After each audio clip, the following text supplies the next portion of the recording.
Bismillahirrahmanirrahim. Assalamu alaikum students.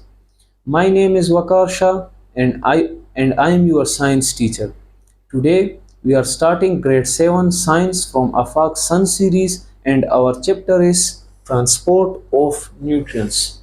तो dear students बिना वक्त ज़ाय किए हुए चले बढ़ते हैं अपने आज के टॉपिक की तरफ जो कि है transport. Dear students, what is transport? Transport हम किसे कहते हैं? The transfer of things from one place to another. किसी चीज के एक जगह से दूसरी जगह जाने को हम कहते हैं ट्रांसपोर्ट. आप इसको इस तरह समझे कि हमारे पास एक फैक्ट्री है, वहाँ पर कोई चीज़ बन रही है और वो चीज़ फिर बन के जो है कि वो चीज़ किसी दुकान पर फिर चली जाती है जहाँ से वो फिर आगे लोग उसे बेचते हैं. ठीक है, तो इस चीज़ का फैक्ट्री से दुकान पर जाने को हम क्या कहते हैं? ट्रांसपोर्ट कहते हैं.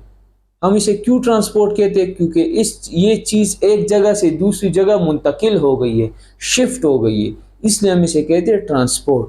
The transfer of things from one place to another is called transport. Next फिर हमारे पास है nutrients.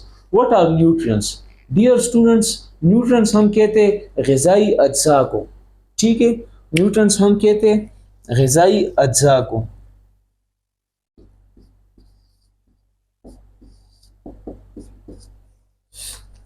The components of food which are needed by our body.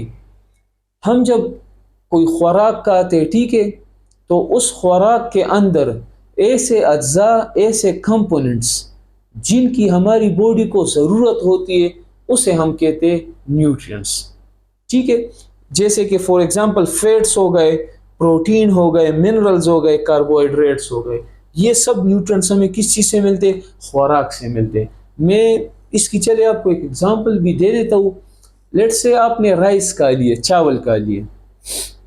आपने चावल खा लिए, वो आपके पेट के अंदर आ गए, डाइजेस्टिव सिस्टम के अंदर आ गए, वहाँ पर उन चावलों की ब्रेक डाउन हो गई, राइस की ब्रेक डाउन हो गई. उसके नतीजे में उससे क्या बना? कार्बोहाइड्रेट्स बने. ठीक है, और ये कार्बोहाइड्रेट्स फिर क्या करते हैं? हमारी बॉडी को एनर्जी देते हैं. तो ये कार्बोहाइड्रेट्स हमें किस चीज़ से मिले? ये कार्बोहाइड्रेट्स हमें खुराक से मिले ना, जो हमने खाए हैं, जो चावल हमने खाए उससे हमें ये कार्बोहाइड्रेट्स मिले हैं. ठीक है, और ये कार्बोहाइड्रेट्स इनकी हमारी बॉडी को क्या होती है? ज़रूरत होती है. इसलिए इन कार्बोहाइड्रेट्स को हम क्या कहते हैं?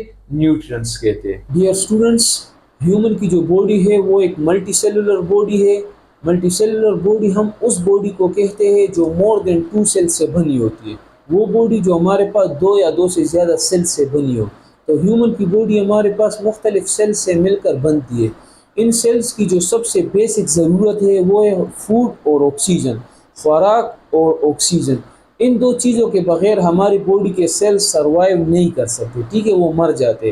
जिस तरह एक गाड़ी बगैर पेट्रोल के स्टार्ट नहीं होती, चल नहीं सकती, इस तरह हमारे बॉडी के जितने सेल्स हैं ये भी जो है बगैर ऑक्सीजन और बग़ैर खुराक के ये अपना फंक्शन परफॉर्म नहीं कर सकते. अब क्वेश्चन ये है कि ये फूड और ये ऑक्सीजन जो जब हम सांस लेते हैं हमारे लंग्स में होते हैं, और फूड जब हम खाना खाते हैं हमारे पेट में, हमारे स्टमक या स्मॉल इंटेस्टाइन में होता है.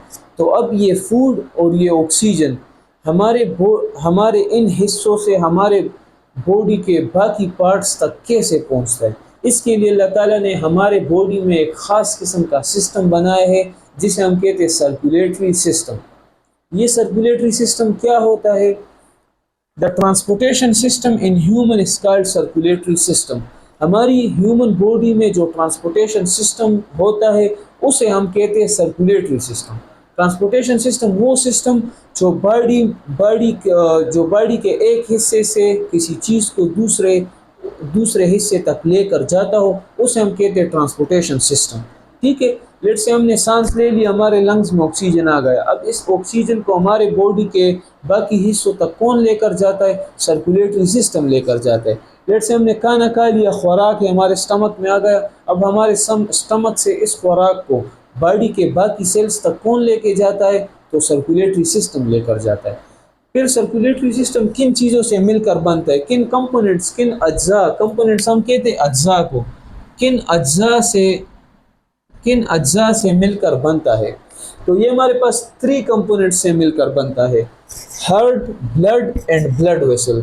یہ ہمارے پاس ہارٹ سے بنتا ہے، بلڈ سے بنتا ہے اور بلڈ ویسل سے بنتا ہے. پھر اس کے کچھ اور نام بھی ہے، جس طرح واسکولر سسٹم ہو گیا اور کارڈیو واسکولر سسٹم ہو گیا. پیپر میں آپ سے یہ بھی پوچھا جا سکتا ہے کہ ڈیفائن واسکولر سسٹم اور کارڈیو واسکولر سسٹم. سو آپ نے کنفیوز نہیں ہونا، یہ واسکولر سسٹم اور سرکولیٹری سسٹم ایک ہی چیز ہے، ٹھیک ہے، لیکن یہ صرف نیمز ڈفرینٹ ہے، باقی ہے ایک ہی چیز. تو آپ نے کنفیوز نہیں ہونا، یہ نام آپ نے اپنے ذہن میں یاد رکھنے ہیں، vascular system and cardio vascular system. Vascular system اسے اس لیے کہا جاتا ہے کیونکہ واسکولر کا مطلب ہوتا ہے بلڈ ویسلس. واسکولر کا مطلب ہوتا ہے بلڈ ویسلس، تو اسے اس لیے واسکولر سسٹم کہا جاتا ہے کیونکہ ہم نے بھی پڑھا ہے کہ یہ بلڈ ویسل سے بنا ہوتا ہے.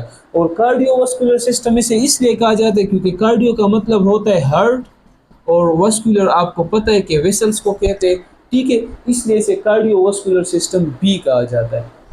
ڈیئر اسٹوڈنٹس، اب آتے ہیں اس کے فنکشنز کی طرف. It carries oxygen and nutrients to the cell.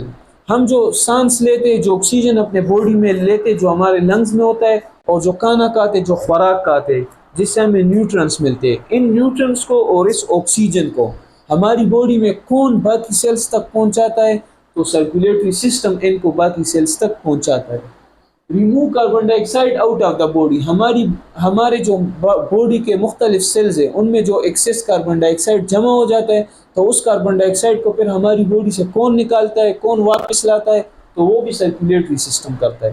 Third function اس کا ہے takes away waste product from cells to kidney for disposal. ہمارے سیلز جب نیوٹرنس کو استعمال کر لیتے ہیں تو جو ویسٹ پروڈکٹ بن جاتے ہیں، ٹھیک ہے، جو بیکار چیزیں ہوتی ہیں، ہارمفل چیزیں ہوتی ہیں جس کا ہمارے سیل کو نقصان ہوتا ہے، تو ان چیزوں کو پھر سرکولیٹری سسٹم اکٹھا کر کے کڈنی پہ لے آتا ہے اور پھر کڈنی سے آگے وہ ہماری باڈی سے کیا ہو جاتے ہیں؟ ایکسکریٹ ہو جاتے ہیں. Transport hormones and other chemicals from cell to different part of body. ٹھیک ہے، سرکولیٹری سسٹم کیا کرتا ہے کہ جو ہارمونز ہوتے ہیں ہماری باڈی میں اور جو کیمیکلز ہوتے ہیں، تو ان ہارمونز اور ان کیمیکلز کو مختلف سیلز سے یہ جمع کر لیتا ہے اور باڈی کے جس حصے پر ان ہارمونز اور کیمیکلز کی ضرورت ہوتی ہے یہ انہیں وہاں پر ریلیز کر لیتا ہے.